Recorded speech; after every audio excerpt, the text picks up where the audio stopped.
1913. From the four-way stop about 2 or 3 miles there to the south, and then west, from Maria Drive. I'm Jim Friedlander. I'm the interviewer, and I'm interviewing Harry Celek today. We're in Bokeelia, Florida, in the Pineland section, which is one of the older parts of Pine Island. And today is April 18th, and we're going to talk to Harry about growing up here on Pine Island. So Harry, when did you first come here, or when did your folks first come here? Well, I couldn't help it. I was born right here in 1944. So how many generations back does your family go here? Okay, my dad was born here in 1913. From the four-way stop about 2 or 3 miles there to the south, and then west, from Maria Drive. And so Maria Drive is named after two favorite people in our lives. One was Timmy Eular's grandmother and my grandmother, Maria. And so that's to pay honor to them. So your grandparents first moved here to Pine Island? Yep, in 1912. 1912. And what did your grandparents do? They were farmers. They came in, of course, by the old natural way right there at the Statue of Liberty, and like you're supposed to, or back then. And so he worked coal mines at first as a young people, but they were downheart farmers. And I do not know how they learned about Pine Island. Mm-hmm. I just don't know. I never asked that. But you do remember them? They were alive when you were... Oh, absolutely. Yeah. I do not remember my granddad, both my granddads, only my grandmothers, and I was very close to them. Nice. Yeah. Nice. So then, your parents, tell us about your parents. Well, a humble beginning. he had a big family as well, and so it meant a lot, but they got spread out over the years, a lot of them going back north and staying up there. So, and then when he married my mother there, they started their family. I'm one of 7 siblings. Mm-hmm. And so a big family in the day, and they just worked and did he actually fished in his early days and liked to starve to death. And so he and my uncle decided that they would start painting, and they ended up painting houses and painting for the old local telephone company in Fort Myers, and they did that for about 25 years. Oh, okay. So very devoted man for his family. Yeah, sure. And I believe you told me that he also did some boat work out in the Sound here. Well, yes, he ran the school boat, one of the for the picking up the local island kids and bringing them to the little school on Ponta Blanca Island. And that was probably 1944 to 1949 when he did that. I have a picture of my dad's school boat, and with some of them kids there, the Stultzes that had Cabbage Key at the time, and just several of them. Yeah. The little school was on the west side of the island of Ponta Blanca right there, and they had fish nets out there, and as well, where the old fishermen, they had all theirs was the flax necks, and if you didn't take care of them and dry them, they would rot out in no time. So there was a lot of labor doing that. I've heard that. Yeah. Yeah. So he was doing that at the same time that he was working for the power company? For the phone. Or phone company? No, that was when they was just putting it together and making it alive. And they lived on 2 islands there, one Patricio Island, north of Giuseppe, and then Ponta Blanca Island, both of them. Mm-hmm. And they had houses there? They had a house on each Yes, of those? they did. Yeah. They surely did. Yeah. And was that before you were born? Or? Yes. Yeah, Mm-hmm. Okay. Mm-hmm. So when you were born, where was that? Where were you? Where was Getting to be too many people in the family, and my mom says, we need to get over here on Pine Island so if something happens, we can go into Fort Myers a lot easier. Yeah. So. And where were they living at that time? When you were They born? started in the Bokeelia end of the island here and lived in 2 or 3 places before they bought here on the S-curve in Pineland in 44. So. And that's where you grew up, on the S-curve. Mm-hmm. Yeah. Spent the first 21 years of my life right there. So tell us about Pineland. It was a neat place, and coming up the little Pine Island Sound right here, we just felt like we just owned that whole world out there. There was nobody else here on the water. You didn't see anybody. And so I cherished all that, and I knew where every little pothole there was in this sound. And so I think back at those times and in the days of the harvest and the scallops. Whenever after I retired during '95, I talked to some guys down there at the fish house, and I said of all the things of the seafoods that I really miss, and we enjoyed all of them, from the oysters and the fish and the scallops. I miss scallops more than anything. There were millions of scallops here. And I do mean millions. You couldn't go anywhere without seeing lots of scallops. And we eat on them 2 to 4 times a week. Wow. Whether raw or stewed or fried with a big platter. And our scallops were so rich in this little Pine Island Sound. The pioneers, there was 3 scallop houses in Matlacha that bought the scallops. And when my first recollection of really getting scallops was about 1950. And we would all go out here on the water and we'd wade and swim as kids. My mom had a dip net and she'd dip them up over the boat. And then fast forward to 1956, I got my first scallop boat. And I bought it from Nat Futch, and I painted it up a pretty blue color.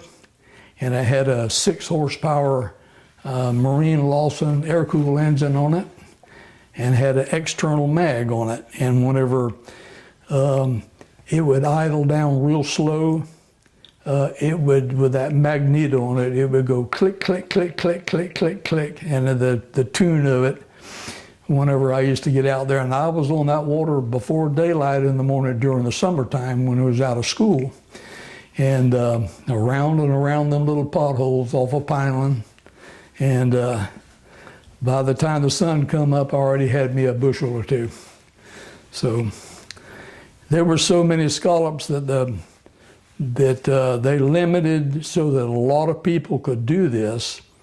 In the heyday of it, they only let each family get 20 bushels.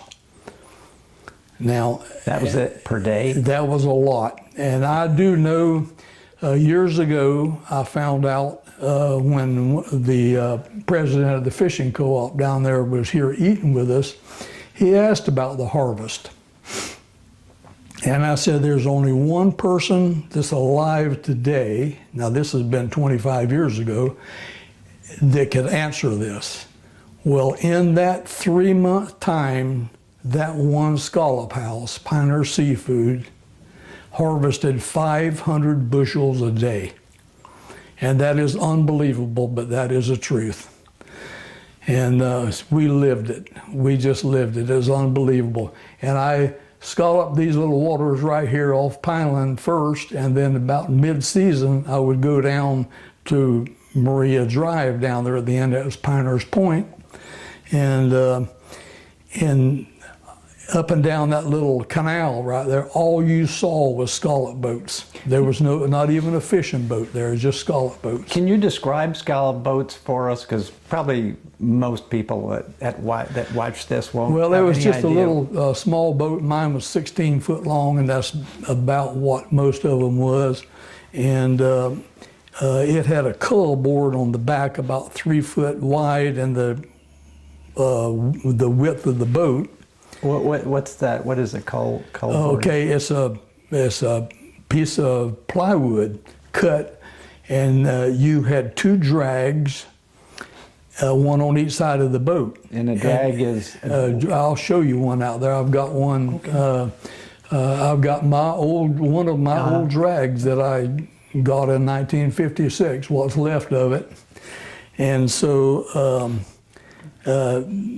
They had a rope tied on the drag. These were custom made by Bob Dean Steel in Fort Myers, who's still in business today. Wow.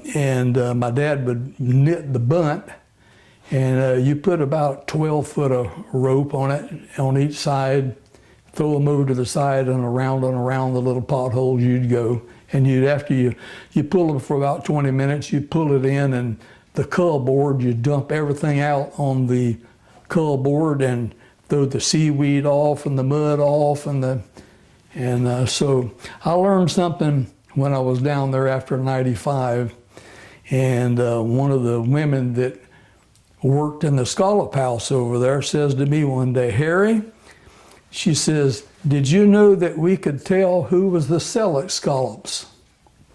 And I says, now Shirley, scallops all look the same.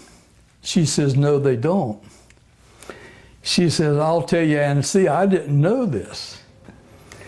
She says, when we would open that croaker sack up, which was a bushel, within 30 seconds, we would know if that was a scallop, a Celec scallop. And I says, how can you tell? She said they were the cleanest, there was no mud on them and no seaweed on them, and they were the biggest of the scallops. The biggest one being, and every one of them was about this big. We never put one in that was this big. Never, ever. We throwed it back over to grow up. And so I learned that in 1995. Yeah. I thought that was pretty neat. So are scallops, are they in the mud? No, actually they swim backwards, you know. Their pretty little blue eyes be looking at you swimming away from you. And he's easily startled if they know you're after them.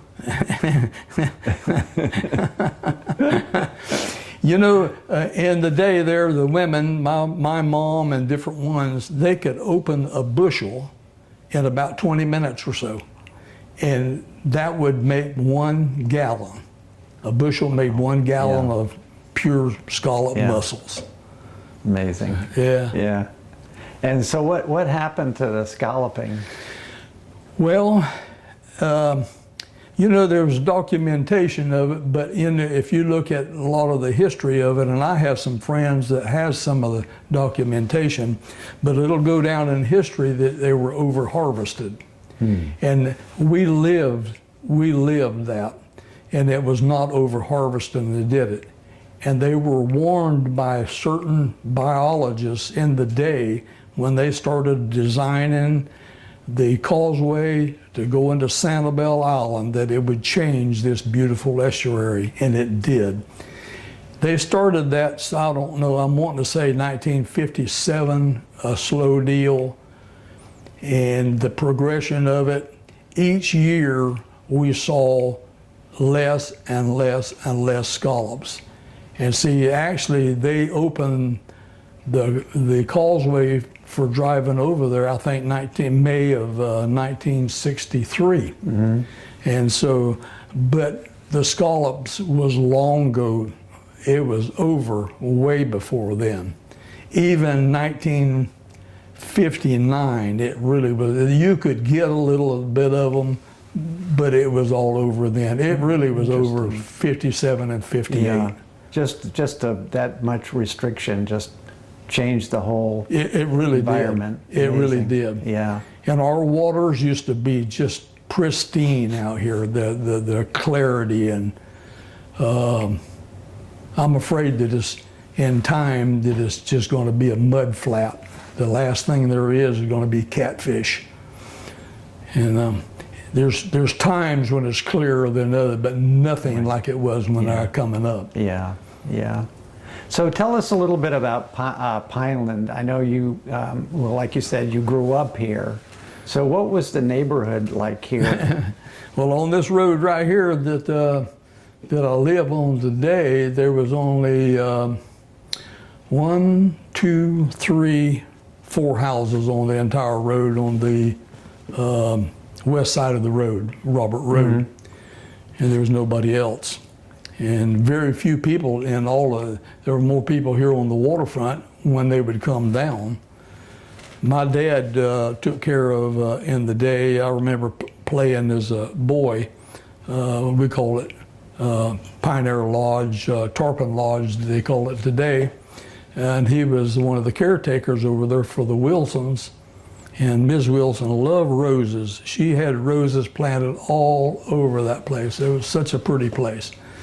And so we fished up and down that old seawall of that day and enjoyed it, and climbed all the Indian mounds and over there on the waterfront. And I mowed the grass for John L. Lewis, the labor union man. Yep. And he was a good friend of my mom and dad and the family. Which house did he live in? Where the little park is there that Donald Randell put in, it's north of it, the second house, mm-hmm. On one of the mounds. They actually gave that house to Crabber Dave down here across from Bokeelia Post Office. It looks exactly like it is when John L. Lewis mm-hmm. had it. Mm-hmm. Built out of fat lighter pine. I'm sure it probably would come from the old Slater sawmill there in North Fort Myers. And there was a sawmill here too, wasn't there? Yeah, the different times they did do a little bit of timbering right here on the island too. Who ran the sawmill that was over here on Robert Road? There was one on the corner, wasn't there, of Pineland Road and Robert Road? I thought somebody told me there was a sawmill there. I don't know one. That. Yeah. I don't know one. It may have been. Yeah. Yeah. So when you started school, you whereabouts was that? Well, there was only one elementary school in all of North Fort Myers. That's the old J. Kohler English School, and that's where you went. Our rainy seasons in my elementary was longer and a lot harder and more rain than we've had since I grew up. We used to always had to take our shoes off to wade to the school boat to get in there. everybody, all of you know how kids will make fun of you. Hey, look, here comes the Celec kids, barefooted. Where was the school boat? Where was it? Where was the school boat to get over to the school boat? Yeah. No, that was over here on the island this way. See, he kept it right here at the end. I never rode that. Yeah. I mean, I rode Yeah, it, yeah. but not as a school boat. But I mean, when you went to school in Fort Myers, Yeah. how did you get to the mainland? We had a bus. We had two buses out Okay. here on this island. One was right down here. Back in those days, they let the bus driver actually kept the school bus all summer at his house. Mr. Hiltbrand was his name. He's a neat guy. Yeah, that's great. That's Yeah. where Peter lives down here right now. That little slab right there where Peter Barrett lives right there. Oh, okay. Yeah. That was where Mr. Hiltbrand lives right Yeah. there. And she, Mrs. Hiltbrand, was a little walking history book of the island. Little bitty woman, wonderful peoples. Yeah. Yeah. I've been blessed my whole life being around lots of good peoples. I cherish all those moments and times in my life. Yeah. So have you got some stories from when you were a kid out here?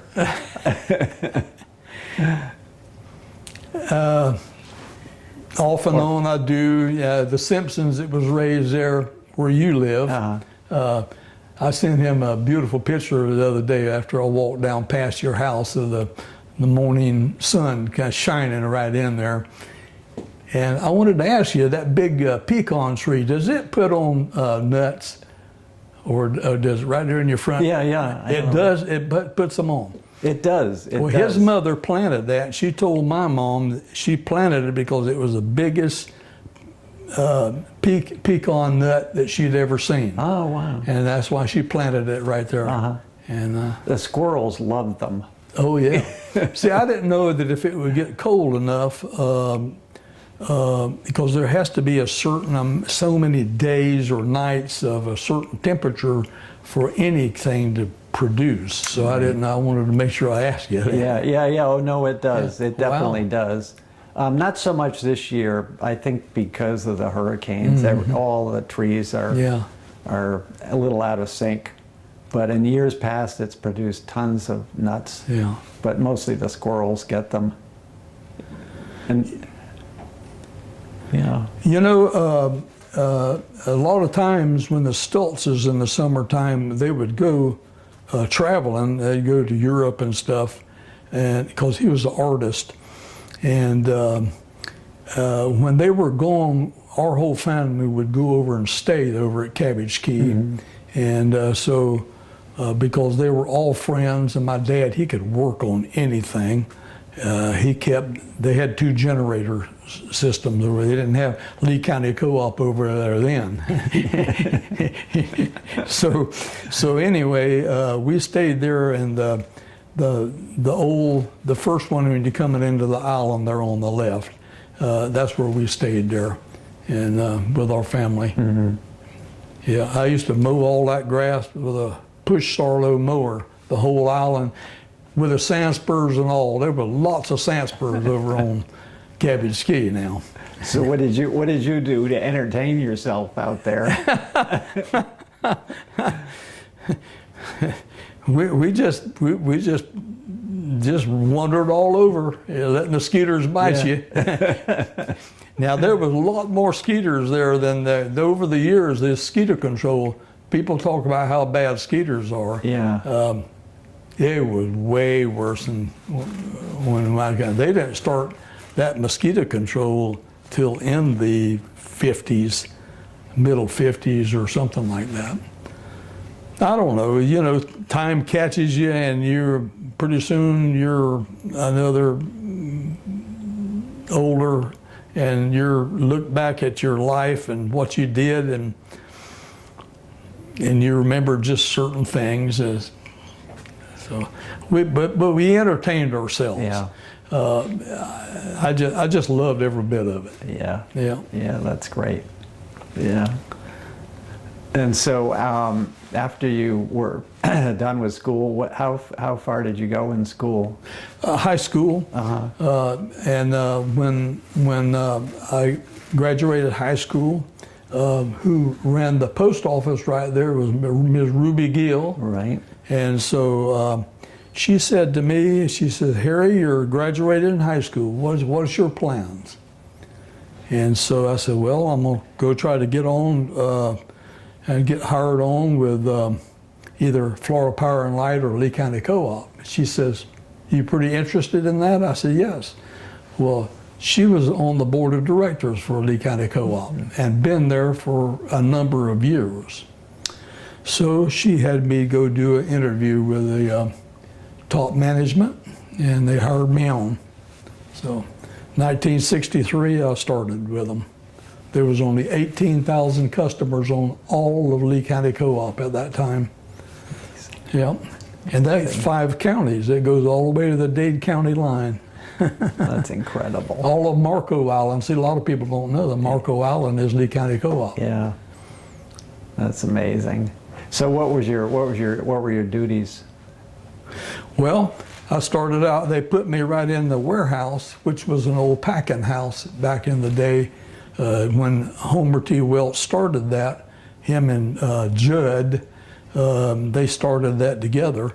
And so it was a little while, a few months before I was put on the line crew.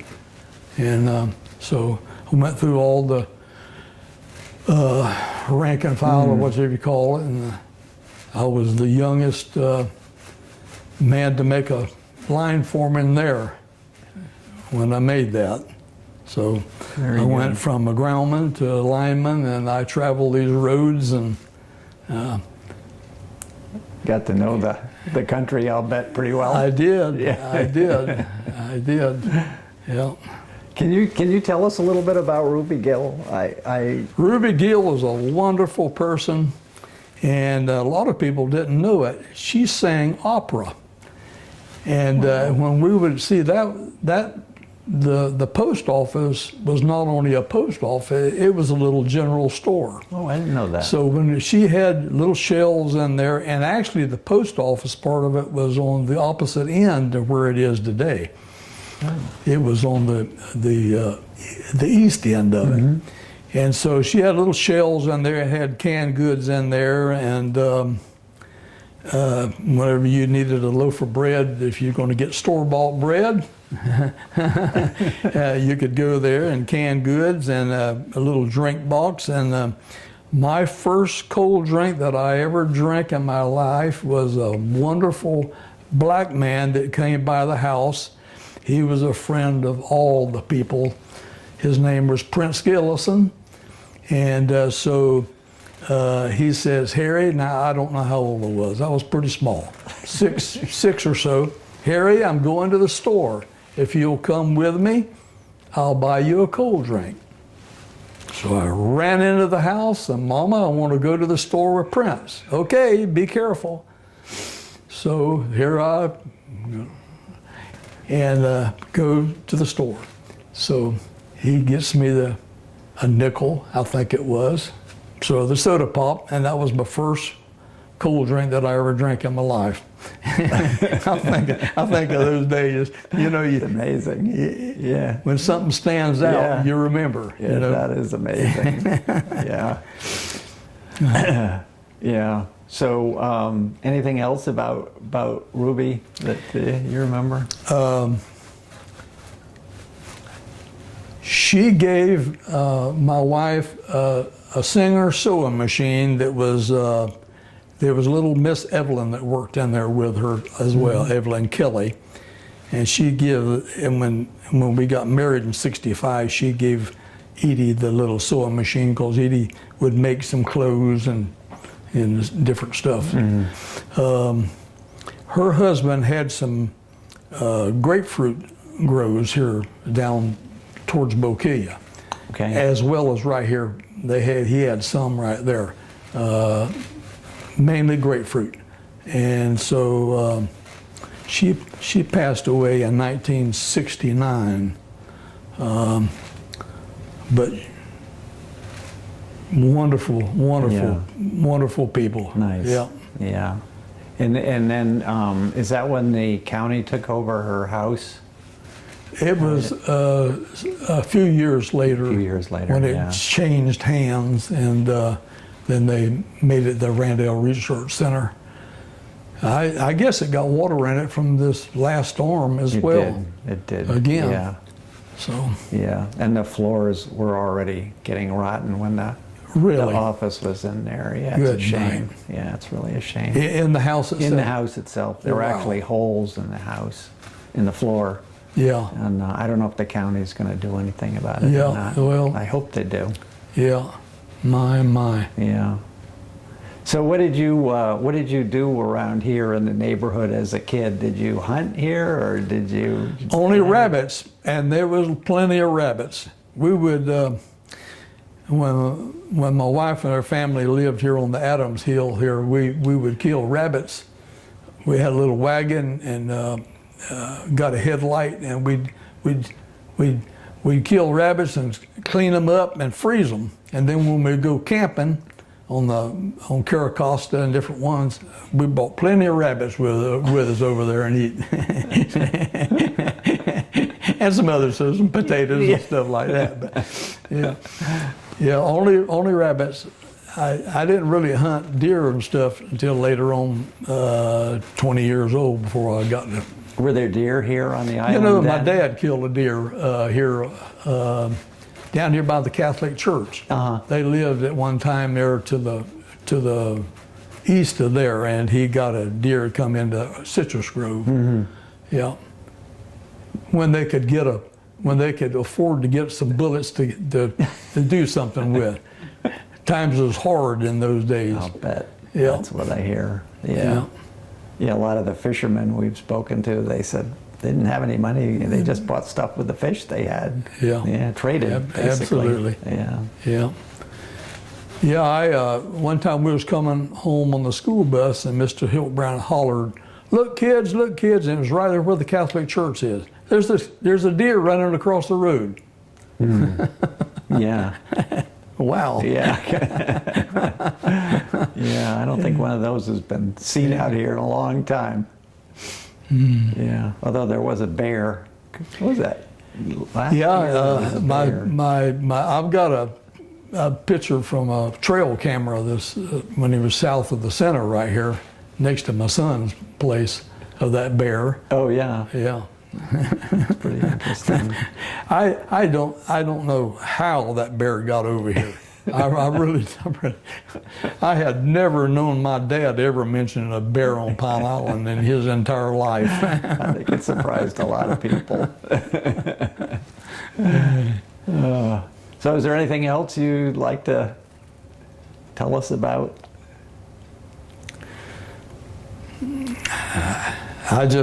I love Pine Island. Yeah. It's the greatest place in the world to me to live. We got our own little nick in the. Yeah. Has it bothered you much the way you've seen it change? Some things absolutely has bothered me. You have to just overlook a lot of stuff. Yeah, like You what? do. What in particular? Well, you know, here's a true story. Okay. Yeah, I can relate back to this here, and this documented.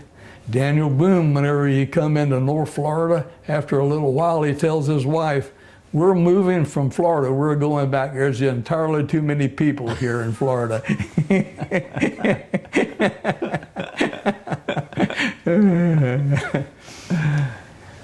Harry, I've heard a story that as a young man, some of the big hurricanes came through here.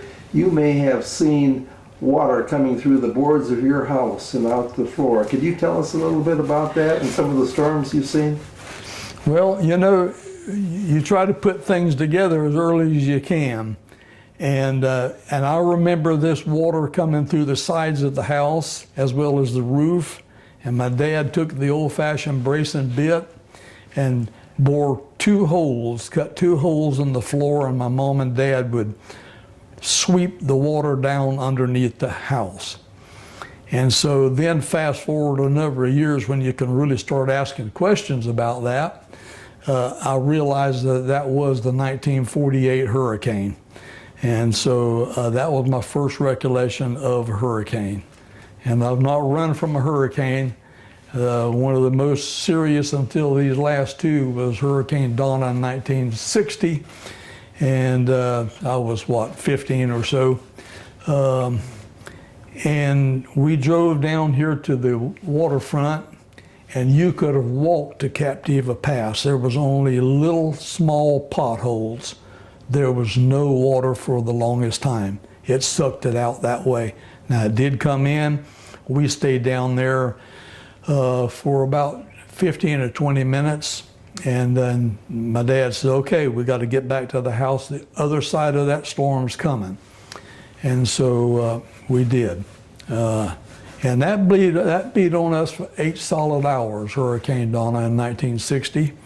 And until Ian and Milton hit us, it was the worst of my lifetime. And I do not know, and there's no way to explain, you could go 44 years between Donna and 60 and Charlie in 2004. I just don't understand it, but they've made up for it in these last couple of them. And it sounds like we're in a pattern now that they're going to be made up here in the Gulf a lot and coming straight at us, which they didn't used to do that. They used to come in and skirt this coast right on up, so you didn't get the water level on the island until recently here where they're coming right at us. And the way that I understand it is just going to keep this pattern for a good while. And it's scary in a way. It is. But if you do have a very strong house, there's no need to run from a hurricane because you're liable to run and get caught in it somewhere else. So that's the way I feel about it. Yeah. I would like to blow one of my conch horns here that I caught when I used to scallop. I saved them, and I can't blow it here in the house. It's too loud.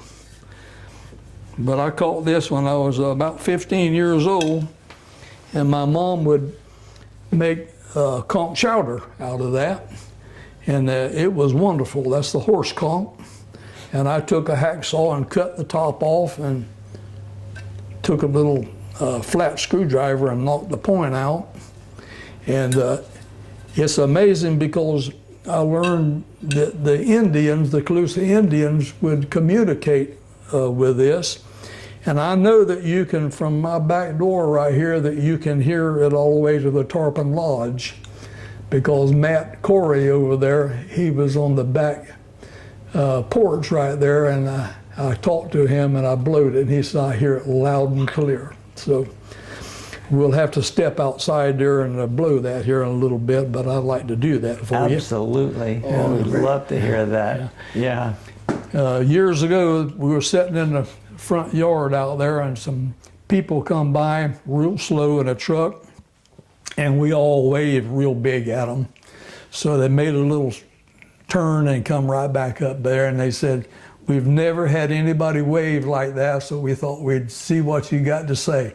Well, before they left, I blew the conch for all of them there.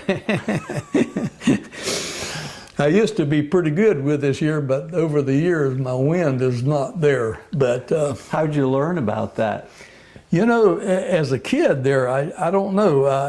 I guess I might have learned about it from my dad, not really knowing, but I must have done it. And I started making these things. So it's been a part of my life to share it with different people, because there's a lot of people that never heard a conch blow. Never heard of it. Do you think it'd be too loud in here? It would be too loud out in here, yeah. Yeah. I've never seen a conch that big. That's really? A big one. Yeah, Never there's seen one even bigger. Yeah, right I see that. You know, I can try it right in here and see if you, would you want me to do that? Sure.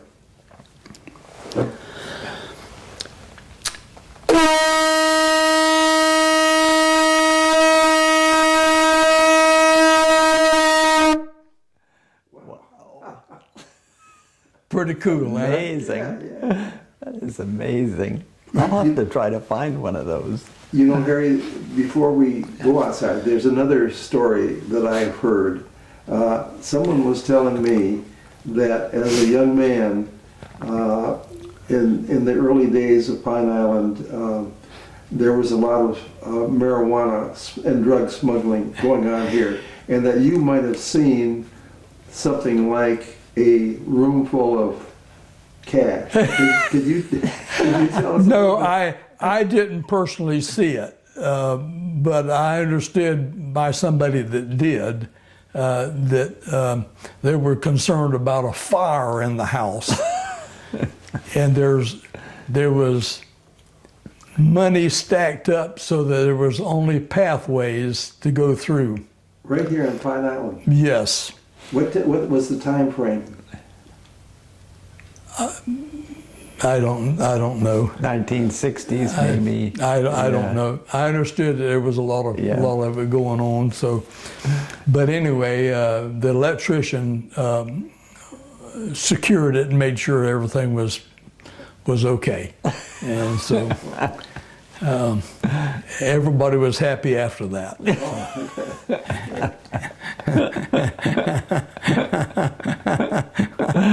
Oh, that's funny. You can hear all kinds of stories. Yeah. Some of them's made up, and some of them's not. So.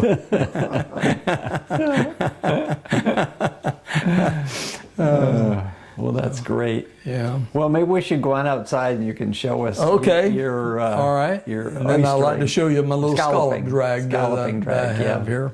So, yeah.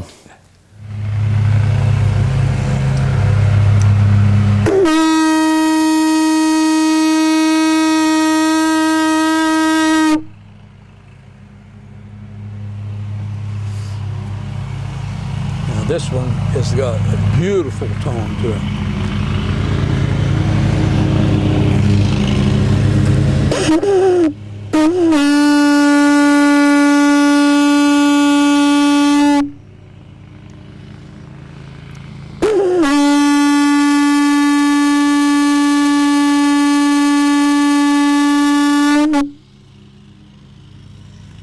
It's very different.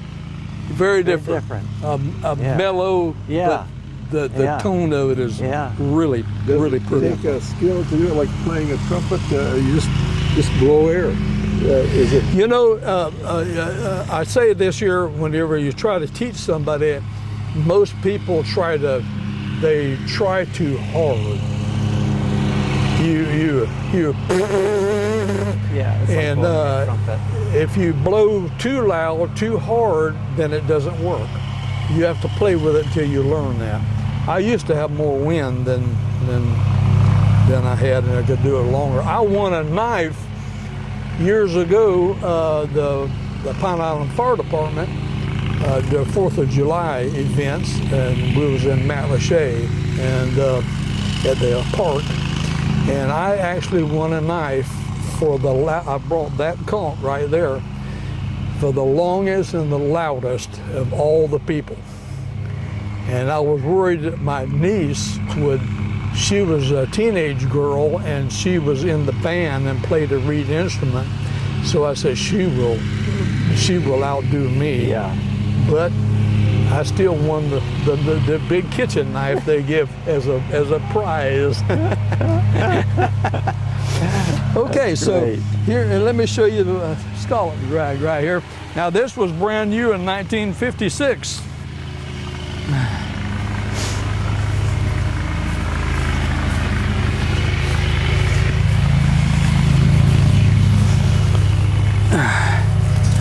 So you had two of them, one on each side of your boat, and so over the years, this year was even bigger than that. It probably was that big around all this. You had another bar down here, and the net, the little bunt was sewed on this, and it would be about 5 or 6 foot long, the bunt. And so, So then they would get caught in that as you dragged it along. yeah, as you drug it along, Yeah. see, Yep. they would go right on up into that bunt. And then you set it down on the cull board and bring that bunt up and dump it down out, and then throw it back overboard and clear all the mud and the seaweed and stuff off of it.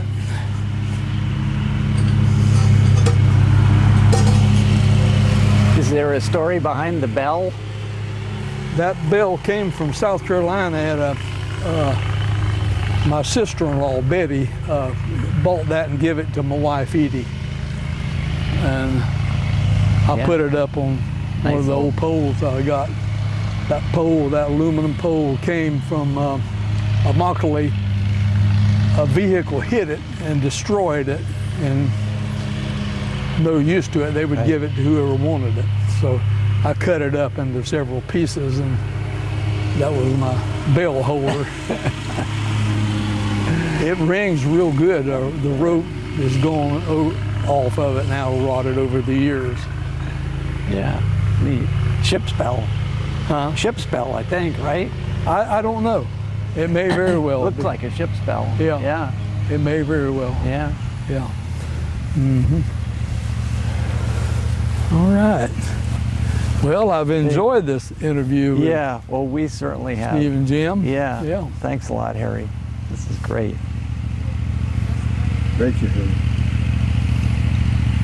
Good friends.